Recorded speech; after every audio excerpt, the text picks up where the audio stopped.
Hello and welcome to the knowledge source. तो आज के सेशन में हम डिस्कस करेंगे सुप्रीम कोर्ट पैनल के अंडर जो चार धाम प्रोजेक्ट जो अभी कंस्ट्रक्ट हो रहा है, जो आने वाले समय में कुछ दिन में कंस्ट्रक्ट होकर तैयार हो जाएगा। उन्होंने अभी एक लेटर लिखा है ministry of environment forest and climate change और उत्तराखंड गवर्नमेंट को, और उनसे पूछा है कि जो भी कंस्ट्रक्शंस हो रहे हैं और उसके रिगार्डिंग जो भी कंस्ट्रक्शंस उस हिमालयाज़ रीजन में जो भी हो रहे हैं, उसके चलते क्या हो रहा है कि जो भी वहाँ से डेब्रिस कलेक्ट हो रहा है उसको इनअप्रोप्रिएट तरीके से उसको कहीं भी डंप किया जा रहा है, जिसके चलते जो हिमालयन इन्वायरमेंट और इकोलॉजी पे बहुत ही इम्पैक्ट पड़ रहा है।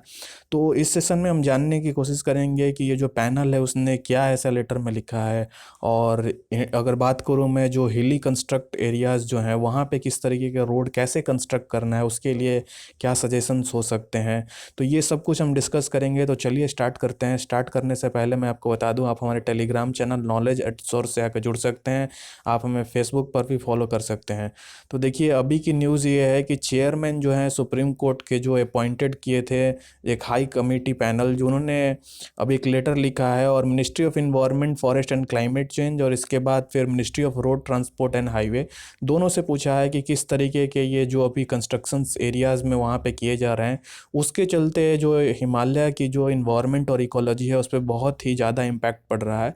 और फिर उन्होंने ये भी कहा है कि जो ministry of environment forest and climate change और फिर मोर जो है दोनों से पूछा गया, और अलॉन्ग विथ उत्तराखंड गवर्नमेंट से भी पूछा गया है कि जिस तरीके के कंस्ट्रक्शंस वहाँ पे हो रहे हैं उस एरियाज़ में, जो ये चार धाम प्रोजेक्ट जो बनाया जा रहा है, उसके चलते क्या हो रहा है कि जो भी एरियाज उस एरिया में आते हैं उन वहाँ पे जो भी ग्रॉस वायलेशंस ऑफ, अगर बात करूँ इन्वायरमेंट पॉलिसीज़ की, वो हो रहा है, और उसके चलते वहाँ के इकोलॉजी पे बहुत ही ज़्यादा इम्पैक्ट पड़ रहा है। तो अभी देख लेते हैं कि चार धाम प्रोजेक्ट क्या है। ये देखिए चार धाम जो प्रोजेक्ट है वो एक कंसिस्ट से है, जैसे 889 किलोमीटर जो नेशनल हाईवे क्रिएट करना है, और जो मेजर श्राइन्स हैं हमारे इंडिया में उनको रोड से कंस्ट्रक्ट करने की ये प्रोजेक्ट थी। तो अगर मैं बोलूँ कि ये कौन कौन से श्राइन्स थे, तो देखिए सबसे पहले तो केदारनाथ था, बद्रीनाथ था, गंगोत्री और फिर यमुनोत्री, ये चार ऐसे श्राइन्स थे जिनको ये चार धाम प्रोजेक्ट में ये रोड से कनेक्ट करना है। और ये प्रपोज्ड किया गया था कि ये 2 लेन होगा, जो भी ये कनेक्शंस होगा हाईवे कनेक्शंस, और इसमें कि 10 मीटर जो होगी वो विथ होगी स्टेट उत्तराखंड की, ये गवर्नमेंट ने उत्तराखंड की गवर्नमेंट ने डिसाइड किया था। और अगर मैं बात करूं ये जो अगर अलॉन्ग विथ ये चार धाम प्रोजेक्ट, जो इसके साथ साथ एक और प्रोजेक्ट इसमें इंक्लूड किया गया था कि जो भी उत्तराखंड के स्पेसिफिक ऐसे श्राइन्स हैं उनको कनेक्ट किया जाएगा, जो 1900 किलोमीटर के एरियाज़ में आ जाते हैं। और ये जो अगर मैं इम्प्लीमेंटिंग एजेंसी के बारे में बात करूँ तो इसमें implementing agency Uttarakhand state public work department है, और अलॉन्ग विथ बीआरओ। इसके बाद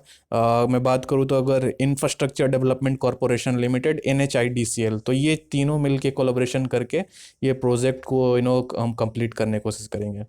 सो देखिए ये जो चार प्रोजेक्ट है यहाँ पे देखिए, अगर मैं बात करूँ ये जो पूरा एरिया है उसको कंस्ट्रक्ट करने की ये चार धाम प्रोजेक्ट में इसका मेन एम है। और ये जब तैयार हो जाएगा तो इसके चलते गवर्नमेंट ऑफ उत्तराखंड और फिर गवर्नमेंट ऑफ यूपी और along with government of India, ये तीनों को बहुत ही बेनिफिट मिलेगा। क्योंकि अगर आप देखें जो भी एरिया ये आ रहे हैं इसके चलते जो टूरिज्म सेक्टर है बहुत ज़्यादा बढ़ जाएगा, क्योंकि एक जगह से दूसरे जगह जाने में जो पहले बहुत टाइमिंग लगती थी वो टाइम कहीं ना कहीं बहुत ही ज़्यादा रिड्यूस हो जाएगी। तो ये इसके चलते जो ये प्रोजेक्ट तैयार किया गया था, ठीक है।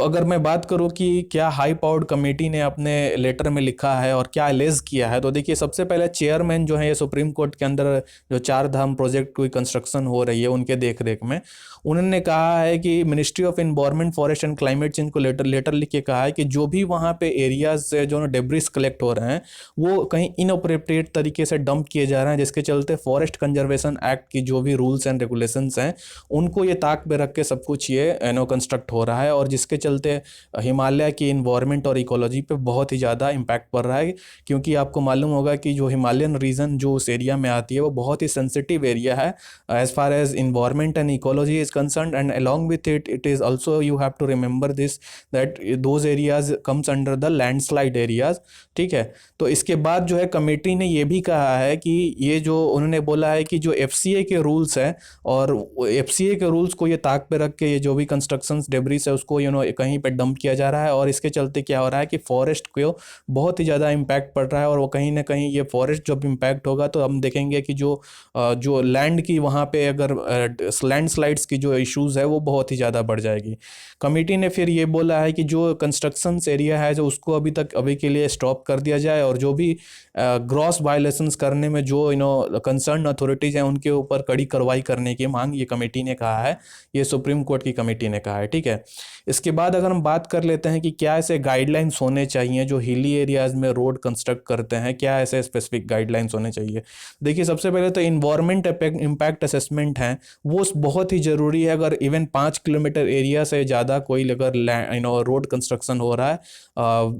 It should be included in both green field as well as brown field. तो अगर मैं बात करूं ग्रीन फील्ड और ब्राउन फील्ड में क्या डिफरेंस होता है अगर कोई कंस्ट्रक्शन हो रहा है, तो देखिए, ग्रीन फील्ड का मतलब होता है कि बिल्कुल स्क्रैच से, यानी जीरो से, कहीं भी कंस्ट्रक्शन स्टार्ट नहीं है। ब्राउन फील्ड मतलब पहले से कंस्ट्रक्शन है, उसको एक स्कोप को वाइड किया जा रहा है या फिर बढ़ाया जा रहा है, स्ट्रेच किया जा रहा है, तो उसको हम ब्राउन फील्ड कहते हैं। तो ये इसमें सजेशन से कमेटी ने बोला था कि भाई जो भी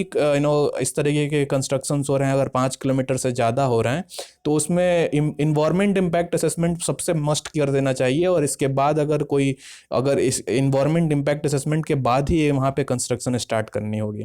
इसके बाद ये एक कमेटी ने ये भी बोला था कि कंपनसेशन होना चाहिए, क्योंकि अगर ये जो कंस्ट्रक्शंस होते हैं इस एरियाज़ में, यहाँ पे बहुत ही इकोलॉजिकली सेंसिटिव एरियाज़ हैं, वहाँ पे जैसे हैवी मशीनरीज यूज़ होती हैं तो वहाँ पे इनस्टेबिलिटी क्रिएट होता है उस एरिया में, और जिसके चलते क्या होता है कि नॉट ओनली वहाँ की इन्वायरमेंट एंड इकोलॉजी इम्पैक्ट होती है, बल्कि वहाँ के लोग जो रहने वाले हैं उनको इम्पैक्ट होता है। और जिसके चलते हम गवर्नमेंट ऑफ इंडिया और even geological survey of India ने कई बार कहा है कि जिस एरियाज़ में जो अभी कभी लैंडस्लाइड्स या इस तरीके की चीज़ें नहीं होती हैं, या फिर अगर लैंडस्लाइड्स आती हैं तो ब्लॉकेज हो जाती हैं, और अगर मान लीजिए बारिश आई तो ड्रेनेज चौक हो जाएगा, इसके बाद वहाँ पे बाढ़ या फ्लैश फ्लड आ सकता है। तो इस तरीके के सिचुएशन इस सेंसिटिव एरियाज़ में होते हैं, जिसके चलते वेरियस कमिटीज़ ने ये बोला है कि वहाँ पे सेंसिटिव एरियाज़ में हैवी मशीनरीज का यूज़ नहीं किया जाए, और जो ब्लास्टिंग होती है उसको इस तरीके से यूज किया जाए कि लिमिटेड एरिया में ही उसका इम्पैक्ट हो। तो इस तरीके के गाइडलाइंस ने डिफरेंट कमिटीज़ ने बोला है। So that's it for today. मैं आशा करता हूँ कि आपको इस सेशन में कुछ नया सीखने को मिला होगा। Thank you as always for joining.